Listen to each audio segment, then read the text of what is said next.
A paz, igreja, a paz dos amados, aos irmãos e a todos. Hoje, para a honra e glória de Deus, estamos aqui mais uma vez para pregar, para falar do amor de Deus por nós. E hoje nós vamos falar sobre o ide e pregai. Glória a Deus. Vamos fazer uma oração. Deus, Pai amado, Pai querido, Senhor Jesus, louvado e agradecido, meu Deus, seja o teu santo nome, meu Deus, para todos sempre, Pai. Senhor, obrigado, meu Deus, pela vida de cada um, meu Deus, que agora, Pai, está aqui, ó Deus, ouvindo essa mensagem, meu Deus, abençoa, Pai, poderosamente a vida de cada um, meu Deus, perdoa seus pecados, meu Pai, perdoa suas falhas, ó Deus, e obrigado, meu Deus, por estarmos aqui, ó Deus, mais uma vez reunidos para te adorar, para te louvar, meu Deus, e para ouvir a tua palavra, meu Deus. Leva-nos, ó Deus, ao entendimento espiritual, ó Deus, e fala conosco, ó Deus, nessa mensagem, em nome do Pai, do Filho e do Espírito Santo, porque teu é o reino, o poder e a glória para sempre. Amém. Glória a Deus, irmãos. Hoje nós vamos falar sobre o ide e pregai. O primeiro texto que eu queria falar aqui está no livro dos Atos dos Apóstolos, capítulo 1, versículo 8, bem no início, que fala: Jesus fala aos seus discípulos antes de subir aos céus: mas recebereis poder ao descer sobre vós o Espírito Santo, e sereis minhas testemunhas tanto em Jerusalém como em toda a Judéia e Samaria e até os confins da terra. Um detalhe: essa profecia de que os discípulos de Jesus receberiam poder, o renovo do Espírito Santo, ela foi cumprida bem no próximo capítulo, no início de Atos dos Apóstolos, capítulo 2. O outro texto aqui que eu queria falar, logo no início, está lá no Evangelho de Jesus segundo o apóstolo Mateus, capítulo 28, versículos 19 e 20, que diz: Ide, portanto, fazer discípulos de todas as nações, batizando-os em nome do Pai, e do Filho, e do Espírito Santo, ensinando-os a guardar todas as coisas que eu vos tenho ordenado, e eis que eu estou convosco todos os dias, até a consumação dos séculos. Outras passagens parecidas, paralelas com essa daqui de Mateus 28, a outra está lá em Marcos, capítulo 16, versos 15 e 16, que diz: E disse-lhes: Ide por todo o mundo e pregai o evangelho a toda criatura. Quem crer e for batizado será salvo, quem porém não crer será condenado. E Lucas, no capítulo 24, versos 47 a 49, que diz: E que em seu nome se pregasse arrependimento para a remissão de pecados a todas as nações, começando de Jerusalém. Vós sois testemunhas dessas coisas. Eis que envio sobre vós a promessa de meu Pai. Permanecei, pois, na cidade, até que do alto sejais revestidos de poder. Glória a Deus. Nessas 4 passagens que nós lemos, nós percebemos uma ordem de Jesus muito clara aqui, deixada aos seus discípulos, aos seus seguidores, aqueles a quem Jesus entregaria a sua igreja, aqueles a quem Jesus incumbiria a função, a responsabilidade de fazer crescer a sua igreja no mundo. Essas 4 passagens dizem claramente que as ordens de Jesus são claras, que devemos ir e fazer discípulos de todo mundo, pregar o evangelho a todo mundo, espalhar o evangelho a todo mundo. Essa sempre foi as claras ordens de Jesus. Após Jesus declarar, naquele versículo de Atos dos Apóstolos, capítulo 1, versículo 8, logo no próximo capítulo, no início do capítulo 2, essas ordens de Jesus vão se cumprir. E aí vai começar um momento, um grande momento de evangelização em todo mundo que dura, até hoje. Basicamente, dentro dessa passagem, de Atos capítulo 1, verso 8, está todo o esboço de Atos dos Apóstolos, do livro de Atos dos Apóstolos. Basicamente, os Atos dos Apóstolos, como eles conseguiram evangelizar a todo mundo, trazer a luz do Evangelho para todo o mundo. A partir dessa passagem do cumprimento dessa passagem, no capítulo 2 de Atos, começa-se o cumprimento dessa profecia, desse mandamento de Jesus, de que os seus discípulos teriam incumbido neles o trabalho de levar o evangelho de Jesus a todo o mundo.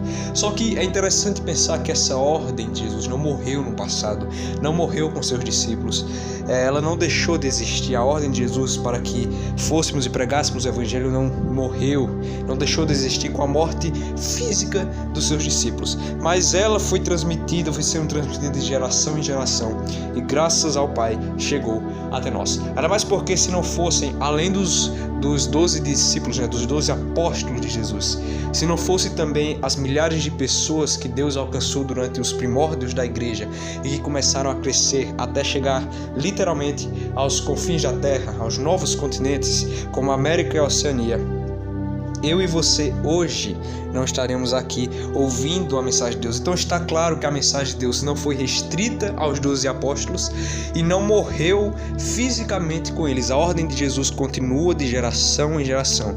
É necessário que as ordens de Jesus, que as palavras sobre Jesus sejam pregadas a todo mundo antes da sua volta, para que no dia do juízo final, né, no dia em que Deus julgará as nações, nenhum homem, nenhum ser humano diga a Deus: Deus, mas eu não conheci Jesus. Para que isso não aconteça, é necessário que o evangelho seja pregado a todo mundo. Só que Jesus não lança seus discípulos para o mundo e deixa eles lá abandonados.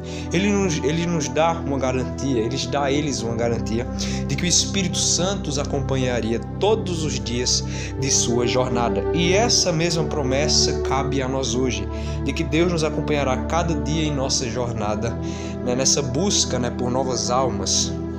Então nós entendemos que as ordens de Deus não são apenas para os 12 apóstolos, mas são para todas as pessoas, né, que nele creem e que agora também tem dentro de si esse trabalho de espalhar as boas novas de Jesus para todo mundo, né, ao máximo. Mas aí vocês perguntam: mas como é que eu posso, né, pregar esse evangelho? Agora que eu entendo que eu preciso pregar esse evangelho, como que eu posso espalhá-lo por todo mundo? Trouxe então aqui algumas maneiras que você pode fazer isto. A primeira, bem tradicional, é através de palavras, né? E a palavra de Deus vai dizer em Romanos, capítulo 10, dos versículos 14 ao 17, assim: Como, pois, invocarão aquele em que não creram? E como crerão naquele em que não ouviram falar?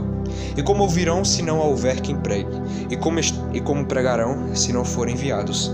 Como está escrito: Como são belos os pés dos que anunciam boas novas. No entanto, nem todos os israelitas aceitaram as boas novas, pois Isaías disse: Senhor, quem creu em nossa mensagem? Consequentemente, a fé vem por se ouvir a mensagem, e a mensagem é ouvida mediante a palavra de Cristo. Então é necessário que a palavra de Cristo seja transmitida por palavras, né, por pregações como a que você está ouvindo aqui agora, né, como discursos, né, como muitas vezes descrito em Atos dos Apóstolos, como por exemplo no capítulo 8, versos 31 ao 35, que diz, um eunuco, né, um diálogo entre um eunuco e o apóstolo Felipe, que diz: Ele respondeu: Como poderei entender se alguém não me explicar? E convidou Filipe a subir e a sentar-se junto a ele. Ora, a passagem da escritura que ele, no caso o eunuco, estava lendo era esta: Foi levado como ovelha ao matadouro e como um cordeiro mudo perante o seu tosqueador. Assim ele não abriu a boca. Na sua humilhação lhe negaram justiça. Quem lhe poderá descrever a geração? Porque da terra sua vida é tirada.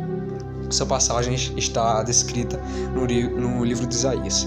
Então o eunuco disse a Filipe: Peço-te que me expliques a quem se refere o profeta. Fala de si mesmo ou de algum outro? Então Filipe explicou, e começando por esta passagem da escritura, anunciou-lhe a Jesus. Não só esta passagem, mas tantas outras descritas, como por exemplo do Pentecostes, né, quando Pedro fez uma das mais memoráveis pregações de todo o Novo Testamento, né, em que milhares de vidas se converteram e foram batizadas no fogo do Espírito Santo. Aqui está claro uma das formas mais tradicionais de pregar o Evangelho, através de palavras, através de discursos, através de conversas, como por exemplo uma conversa que estava tendo particularmente entre o apóstolo Felipe e o eunuco. Mas também existe, né, discurso, como por exemplo o discurso de Pedro, que foi aberto ao multidão, como diversas vezes Jesus fez, né? Então existem também diferentes vertentes, né, nos discursos particulares, discursos mais fechados, como por exemplo o que nós acabamos de ler aqui em Atos capítulo 8, ou por exemplo discursos como alguns discursos de Pedro, né, como no Pentecostes, outros discursos como por exemplo do apóstolo Paulo, né? Existem também outras vertentes, né? Mas essa daqui, o importante entendermos é que uma das mais tradicionais e conhecidas maneiras de pregar o Evangelho é através de palavras. Mas aí existem também aquelas pessoas que não são muito boas na fala, né? Como disse Moisés, né? Que tinha dificuldade na fala, né? Que tinha língua presa, né? Que não serviria para o trabalho que Deus o estava chamando. Né? Existem, claro, essas pessoas, né? Que não têm tanta capacidade assim na fala, né? Que às vezes acabam até enrolando mais, né? Do que descomplicando o evangelho, né? Mas também existe outras formas de pregar o evangelho, e uma dessas formas todos nós não só podemos, mas devemos anunciar, e relativamente é uma forma até mais simples. Vamos começar lendo então o texto que está lá em João capítulo 8, verso 31 e 32, que diz: Disse, pois, Jesus aos judeus que haviam crido nele: Se vós permanecerdes na minha palavra, sois verdadeiramente meus discípulos, e conhecereis a verdade, e a verdade vos libertará. E Gálatas, no capítulo 5, versos 22 e 23, que diz: Mas o fruto do Espírito é amor, alegria, paz, longanimidade, benignidade, bondade, fidelidade, mansidão, domínio próprio. Contra estas coisas não há lei. O que nós aprendemos aqui? Que nós não só podemos, mas devemos pregar para as outras pessoas através do nosso caráter, através do nosso estilo de vida. Nós devemos mostrar isso às outras pessoas, que agora nós somos livres, como diz João 8,32. E conhecereis a verdade, e a verdade vos libertará. E nós demonstramos ser livres pelos frutos do Espírito Santo, descrito em Gálatas capítulo 5, versículos 22 e 23. Através disto, as pessoas podem ver na prática o que Jesus pode fazer em uma pessoa. O poder de Jesus, o poder libertador de Jesus na vida de uma pessoa que deixa ele entrar em seu coração. Assim as pessoas poderão ver claramente o que Jesus pode operar na vida delas, e assim elas vão até se sentir encorajadas a se voltar para Jesus, porque elas vão ver: rapaz, olha o que Jesus fez com aquele homem, olha o que Jesus fez com aquela mulher. Ele transformou a vida dele, transformou a vida dela, né? Esse Jesus poderia fazer o mesmo comigo, e eles vão acabar se sentindo encorajados a vir para Jesus. Então você percebe, você entende quão importante é o testemunho prático, através do nosso caráter, através do nosso estilo de vida, né? Quando nós demonstramos, né, a transformação de Jesus em nossas vidas, né? Mas também existe o lado oposto, né? Também que está em Gálatas 5, né, nos versículos anteriores, que são as más obras, né, que não devem jamais acompanhar o crente. Se você dá um mau testemunho perante os não crentes, né, perante as pessoas que não creem em Deus, que não temem a Deus, elas nunca que vão se sentir encorajadas a voltar-se para Deus, porque elas vão pensar: para que virar crente?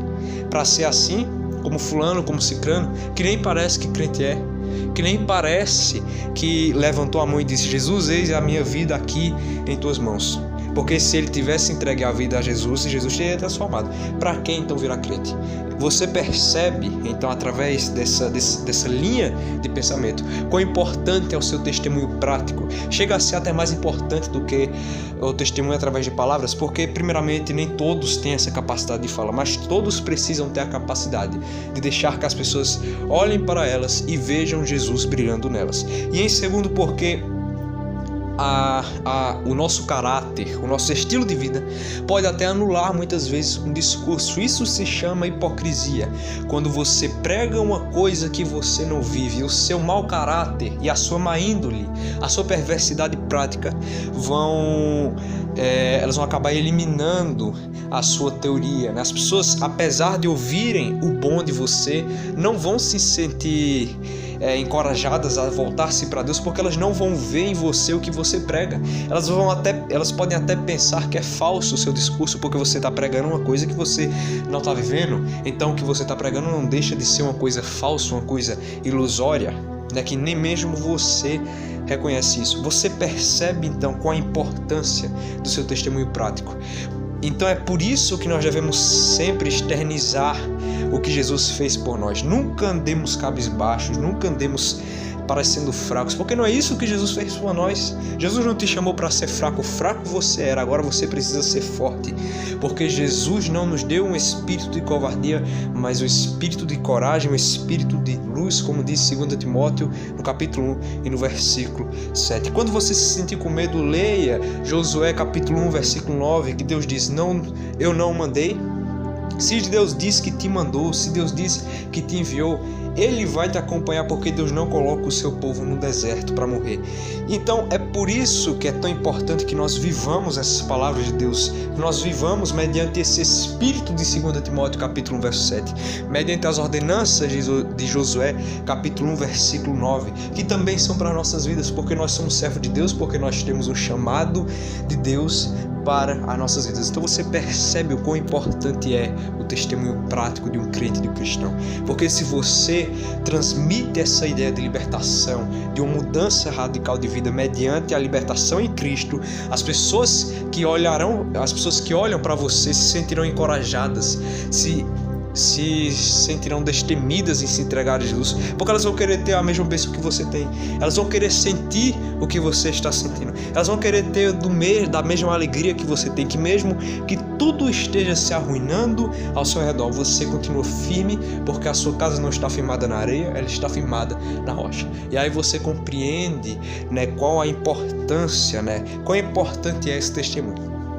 Mas nós ainda temos a terceira maneira que eu queria descrever aos irmãos de como pregar o Evangelho a Jesus. Mateus capítulo 22, verso 39 diz: e o segundo, aqui Jesus está falando dos dois principais mandamentos, O principal mandamento era amarás a Deus de todo o teu coração, e aqui Jesus fala: e o segundo semelhante a este é amarás o teu próximo como a ti mesmo. Uma das mais importantes formas de pregar o Evangelho é demonstrando o amor ao próximo, demonstrando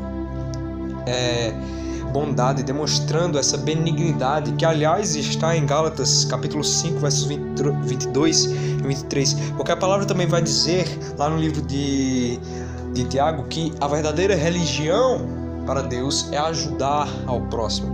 É assim também que nós pregamos o Evangelho, ajudando ao próximo, indo até aquelas vidas, seja em forma de doação, trabalhos sociais, missões. O importante é que o Evangelho também seja pregado através de ajudas sociais, porque assim nós também estamos revelando o caráter amoroso, o caráter de Jesus, que quer salvar a todos. Ele não quer salvar apenas uma parcela da humanidade, da sociedade, ele quer salvar a todos. E quando nós estouramos essa bolha que muitos pensam, em que Jesus só quer uma parte da sociedade, nós vamos atrás de todas as vidas que Jesus pode salvar, de toda a humanidade, porque Jesus quer salvar toda a humanidade. Essas pessoas que muitas vezes se sentem na periferia do mundo, que também se sentem esquecidas, que também se sentem inúteis, elas vão ser encorajadas a se voltar para Deus, porque elas vão perceber que existe um Deus que ama elas e que quer elas. Só que elas nunca vão perceber que existe esse Deus que ama elas, que quer elas,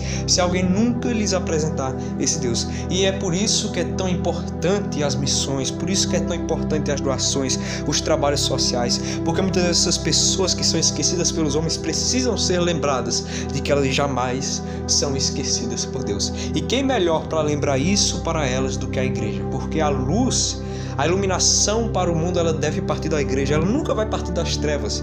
Não espere das trevas nenhum trabalho realmente bom. Todo trabalho realmente eficaz para o reino de Deus só pode vir da igreja do Senhor.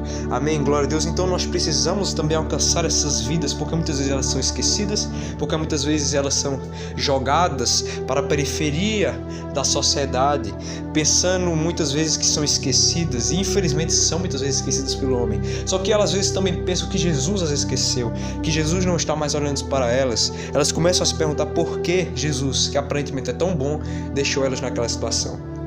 E Jesus é um Jesus de amor, e Ele quer que a igreja dele vá atrás dessas vidas. Por isso é que nós devemos valorizar os trabalhos sociais, por isso é que nós devemos valorizar a palavra de Jesus, quando Ele manda pessoas específicas irem para lugares específicos, porque Ele olha aonde o ser humano nunca foi capaz de olhar. Porque o ser humano é egoísta, porque o ser humano é egocêntrico, porque o ser humano gosta muito de viver na zona de conforto, Eu não estou aqui condenando, a zona de conforto. Eu não estou aqui condenando, viver dentro da igreja, mas é importante alcançar as vidas que estão fora da igreja, porque é muito fácil, é muito simples ser crente dentro da igreja, mas nós devemos olhar para o lado de fora, nós devemos estourar essa bolha, essa linha de pensamento limitado, limitante, que diz que Jesus só quer salvar uma parte da humanidade. E como fica tantas outras pessoas que hoje já são esquecidas pelo homem. O que seria delas se Deus as esquecesse também? Se já são tão maltratadas pelo homem, o que seria delas se Deus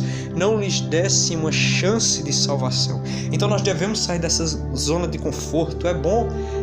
Porque tudo o que nos paralisa muitas vezes é bom, né? Mas nós precisamos entender que as raízes que nós criamos na nossa zona de conforto, enquanto elas beneficiam a nós, elas estão prejudicando outras pessoas, porque você para no seu lugar, você para em determinado lugar, você paralisa e esquece que existem outras pessoas que precisam receber essa luz de Cristo, só que elas não sabem pedir a luz de Cristo, porque como nós lemos aqui em Romanos 10, elas não vão saber invocar a um Deus que elas não conhecem, elas vão saber pedir a um Deus que elas não conhecem. E é para isso que a Igreja de Deus está aqui na terra, para pregar a todo mundo, não apenas a uma parte da humanidade, mas a todas as pessoas, porque todos têm uma chance de salvação. A igreja precisa fazer a parte dela, a igreja precisa insistir nas pessoas. Claro, as pessoas vão decidir se elas querem ou não querem a Jesus, mas a igreja precisa fazer a parte dela.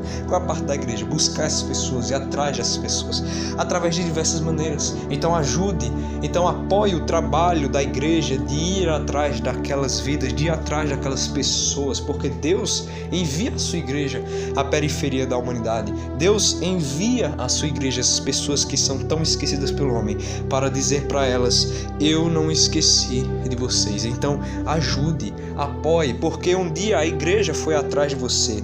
Muito provavelmente a igreja foi atrás de você, Deus foi atrás de você. Apesar de você ser esquecido pelos homens, Deus foi atrás de você e disse: filho, eu não te esqueci. Deus te quer agora que você também faça o que fizeram por você. Você precisa dar o que um dia deram para você. Você precisa apresentar o Deus que um dia foi apresentado a você. Pense como você chegou a esse Deus. Deus levantou pessoas, Deus levantou homens, mulheres para irem atrás de você. Agora você precisa também ajudar esses trabalhos que vão atrás de outras pessoas, porque assim como Deus salvou você, Ele quer ainda salvar muitas e muitas vidas. E nós precisamos viver para cumprir essa ordenança de Jesus, de que o Evangelho seria pregado a todo mundo. Essa ordenança não morreu com os discípulos. Ao contrário, ela se expandiu de uma forma tremenda, de uma forma gloriosa pelo mundo inteiro. Apesar de tantas vezes Satanás tentar impedir o trabalho da igreja, ele sempre fracassou, porque o diabo só se levanta para cair. E isso nunca é tão claro quando você olha a história, quando você observa, quando você estuda um pouco da história, você vai ver quantas vezes Satanás se levantou e quantas vezes ele caiu. Ele nunca venceu de maneira alguma, ele nunca conseguiu realmente parar e destruir a igreja. Ele nunca conseguiu parar realmente a obra do Senhor, porque, por exemplo, chegou e foram terríveis imperadores, terríveis homens que sempre lutaram contra a igreja. Chegou e já se foi, por exemplo, o imperador Nero. A igreja continuou de pé. Foi-se e chegou e já foi diversos outros imperadores, diversos outros homens que lutaram contra a obra do Senhor. Conseguiram parar a igreja do Senhor? Não conseguiram e nunca conseguirão. Homens vêm, homens vão, mas a igreja do Senhor sempre continuará de pé. Só que ela sempre vai precisar estar em expansão. E é para isso que Jesus nos chamou. Em Atos capítulo 1, verso 8: mas recebereis poder ao descer sobre vós o Espírito Santo, e sereis minhas testemunhas tanto em Jerusalém, como em toda a Judeia e Samaria, até os confins da terra. Você precisa desejar que esse Espírito Santo que hoje habita em você, habite também no coração das pessoas que ainda não conhecem a Deus. Habite também no coração das pessoas que precisam receber a Deus. E Deus quer te usar para chegar até as pessoas, seja por palavras, e se não for através de palavras, de discursos, de pregações, seja através de ajudas sociais, de missões, e se não for através de missões, seja pelo menos através do seu caráter, porque o caráter é o mínimo. O estilo de vida que nós devemos demonstrar é o mínimo. O nosso testemunho prático é necessário, sempre vai ser necessário. Não importa se você não sabe usar bem as palavras, se você não tem como ajudar em missões, mas mostre exteriormente o que Jesus já fez interiormente em você. Mostre, porque será uma grande ajuda, será um grande incentivo para quem vê você, porque eles vão ser incentivados por você para virem até Deus, porque eles vão ver o que Deus é capaz de fazer por você. O que eu estou querendo dizer aqui é: não importa quem você seja, não importa quais são as suas habilidades, não importa o que Deus te deu, você sempre vai ter capacidade, de uma forma ou outra, mas você vai ter sempre uma capacidade de pregar o Evangelho de Jesus. Então cumpra as ordens de Jesus, não demore, não se atrase em cumprir o que Jesus mandou você fazer, pregar o Evangelho a todo mundo. Ele fala isso, ele manda isso à sua igreja até hoje, ele está martelando isso. Eu creio que Jesus vai martelar muito isso na sua igreja em 2022, pregar o Evangelho a toda a criatura, porque infelizmente a igreja tem esquecido de algumas pessoas, né? As pessoas são muito esquecidas pelos homens, mas Deus nesses últimos dias vai mostrar que ele não esqueceu das pessoas, e ele vai levantar a sua igreja, e ele quer levantar você. Então fale: Deus, eis-me aqui, eu quero cumprir as tuas ordens, eu quero cumprir as tuas sentenças de pregar o Evangelho a todo mundo. Mostra-me, ó Deus, uma maneira clara de falar do teu amor, de falar da tua graça, da tua bondade, seja através do meu caráter, seja através de discursos, de pregações, mas enfim, meu Deus, me levanta, meu Pai. Eu só não posso, meu Deus, permanecer na minha zona de conforto enquanto tem milhões de vidas padecendo, ó Pai, sem conhecer ao Senhor, meu Deus. Enquanto tem tantas vidas, ó Deus, por aí, meu Pai, que não conhecem ao Senhor, meu Deus. Meu Deus, levanta-me e usa-me, meu Pai. Eis-me aqui, meu Deus, sou teu servo. Deus vai pregar, Deus vai levantar a sua casa para pregar o Evangelho a todo mundo antes dele voltar, para que nenhuma pessoa no final dos tempos chegue a Deus e fale: Deus, eu não conhecia, eu nem sei quem é Jesus. Não, isso não acontecerá, porque todos ouvirão falar de Jesus. Glória a Deus. Deus, Pai amado, Pai querido, Pai eterno, Senhor Jesus, louvado e engrandecido seja o teu santo nome, Deus. Muito obrigado, Pai, por mais uma vez, meu Deus, estarmos aqui para te adorar, para te glorificar, meu Deus. Meu Deus, que essa palavra, meu Deus, entre em nós, Deus, e crie raízes, ó Deus, dentro de nossas vidas, ó Deus, dentro de nossos corações, ó Pai. Nós pedimos, ó Deus, levanta a tua casa, Senhor, levanta a tua igreja, levanta a nós, ó Deus, para ir atrás das vidas, meu Deus, que ainda precisam ser salvas, para ir atrás, ó Deus, daquelas vidas, ó Deus, que muitas vezes, meu Pai, são esquecidas pelo homem, mas eu creio, meu Pai, que o Senhor mostrará, meu Deus, que o Senhor nunca, jamais se esqueceu delas, ó Pai. Então levanta a tua casa, meu Pai, uma igreja de amor, meu Deus, uma igreja que ama ao próximo, para ir atrás daquelas vidas, meu Deus. Cuida de nós, Deus. Levanta-nos, ó Deus, mostra-nos, ó Pai, uma maneira, meu Deus, de pregarmos a tua palavra, de levarmos o teu Evangelho a todo mundo. Em nome do Pai, do Filho e do Espírito Santo, nós oramos, porque teu é o reino, o poder e a glória para sempre. Amém. Glória a Deus, irmãos, reflita nessa palavra, busque uma maneira de ajudar na evangelização, busque uma maneira de evangelizar ao próximo e comece, a maneira mais simples de nós começarmos a pregar ao próximo deve ser através do nosso caráter, porque a primeira coisa que as pessoas veem em nós é o nosso caráter, é o nosso estilo de vida, e se elas olharem para nós e não verem o caráter aprovado, se elas olharem para nós e não verem um caráter transformado por Deus, elas não vão se sentir encorajadas a vir até esse Deus, porque elas vão pensar que não valerá a pena vir para esse Deus, elas vão pensar que será apenas uma perda de tempo, porque isso não mudará nada. Então mostre que Deus é capaz de transformar a sua vida, que Deus transformou a sua vida e que Deus é capaz de transformar a vida dela. Mostre isso, em nome do Senhor Jesus. Se inscreva no canal, ative o sininho para receber todas as notificações. Nós temos vídeo toda terça e toda sexta, não tem um horário certo, então ative o sininho para você receber exatamente quando o vídeo chegar. E glória a Deus, continue meditando, continue aprendendo cada vez mais da palavra de Deus, porque já está chegando o tempo em que nós nos encontraremos nos céus para todos juntos adorarmos ao Senhor. E Deus vai cobrar de nós o nosso trabalho aqui na terra, não o nosso trabalho físico, mas o nosso trabalho espiritual, o nosso trabalho para o reino. Ele vai cobrar. Então trabalhe para o reino de Deus até que você perceba que o que você está fazendo para o reino, você está ajuntando riquezas no reino de Deus, você está gerando valor no reino de Deus. Em nome do Senhor Jesus, trabalhe espiritualmente para que você evangelize outras pessoas, para que você cresça espiritualmente, para quando você chegar no céu, Deus possa te dar o seu galardão, Deus possa te dar a sua recompensa pelo seu esforço e pelo seu trabalho para o reino dele. Por tantas almas, tenha esse orgulho de chegar no céu e perceber e olhar e contemplar tantas almas, tantas pessoas que chegaram ao Evangelho, olhando para você, que chegaram ao Evangelho por intermédio de você. É uma alegria imensa quando isso acontece. E só você fazendo isso, só você experimentando isso, que você vai perceber quão alegre é você perceber que uma pessoa chegou a Jesus através de você. Trabalhe até você conseguir. Trabalhe, continue trabalhando firmemente, porque nós vivemos para Cristo, e a ordem de Cristo é para que preguemos, para que nós possamos evangelizar a todo o mundo. Em nome do Senhor Jesus. Amém.